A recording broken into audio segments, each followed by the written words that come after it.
ketika Mr. Prabowo membuat satu kesimpulan bahwa terjadi paradoks di Indonesia, di mana alam yang melimpah itu kita masih banyak rakyat yang miskin, itu yang coba disampaikan dalam buku Paradoks Indonesia.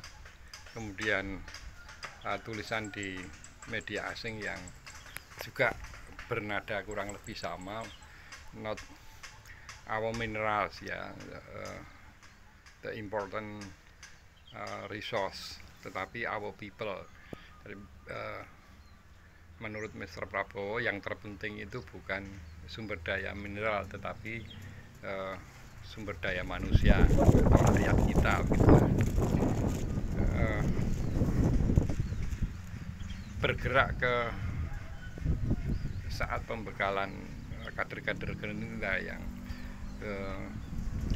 kembali Mr. Prabowo menunjukkan visi kenegarawanannya, yaitu dengan ingin mati di atas kebenaran, membela rakyat dan orang miskin.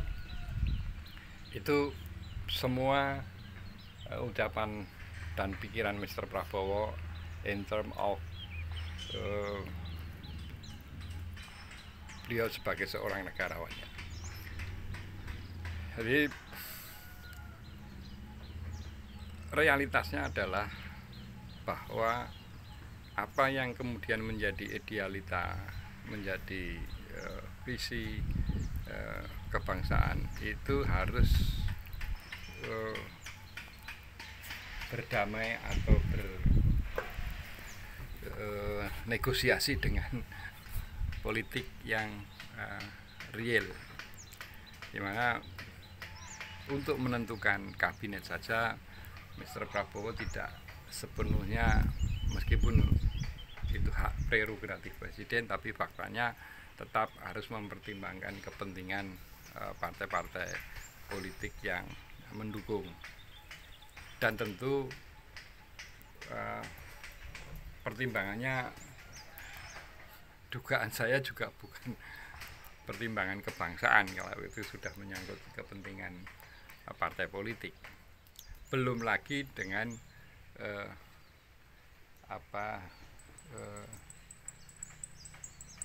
kekuasaan yang akan segera digantikannya. Ini juga punya kepentingan politik, sehingga bisa dibayangkan berkecamuknya di kepala Mr. Prabowo, terjadi dalam banyak hal terjadi kontradiksi antara visi kebangsaan dengan realitas politik yang dihadapi. Dan ini tentu tidak mudah untuk mengurai.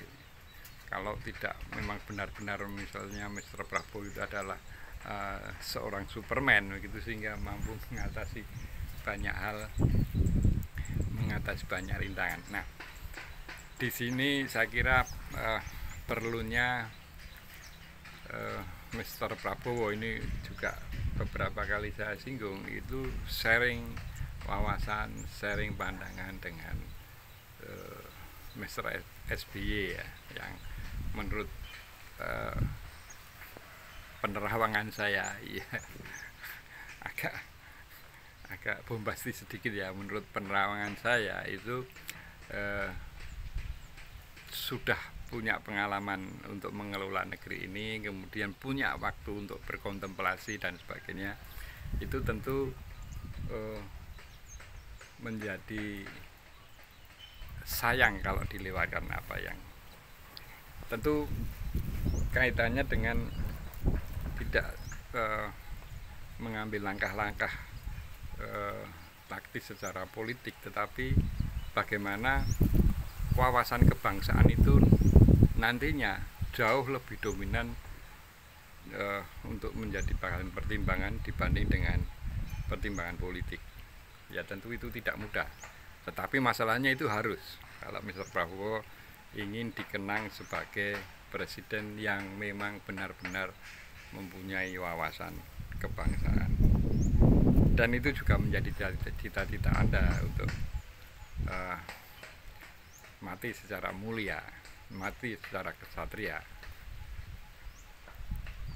mati di atas kebenaran, membela rakyat dan orang miskin. Salam konstitusi.